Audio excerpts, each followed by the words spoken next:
nera nei confronti della squadra arancione. Palla Alessandro Coppa, scarico sotto Pera, il compagno nuovo per Diavoli, cercano una serie di passaggi difficili alla fine, la palla si perde sul fondo, quindi squadra nera di nuovo fuori dalla cifra molto lontano, si ritrova Toni, questa volta va corta, quindi 7-17 alla fine di questo primo All-Star Game targato Downtown Basketball.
Un tempo da novembre, quindi questa sera qua quindi qualche concetto di pioggia, ma recupereremo. Allora 5 e 28 alla fine dello All-Star Game, 17 a 22 il punteggio, sempre squadra nera in possesso del pallone, vediamo prova con la tripla che non va e quindi di nuovo possesso alla squadra arancione.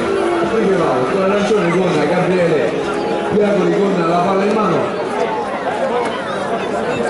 4 contro 4, comincia dal 4 contro 4 qui all'All-Star Game, penetrazione verso il centro, scarico fuori per il compagno, ribaltamento per Marco Giancarli, di nuovo per Samuele che si butta dentro, difesa abbastanza didattica ma Samuele non riesce ad comprare il pallone al tabellone, quindi sempre 17-22 il punteggio. Grazie all'avvicinamento per Mauro Togante, quindi Roma 4 e 14 alla fine, bella gancio per Marco Giancarli che non va, 4 minuti alla fine di questo All-Star Game bagnato per l'edizione 2014 del Downtown.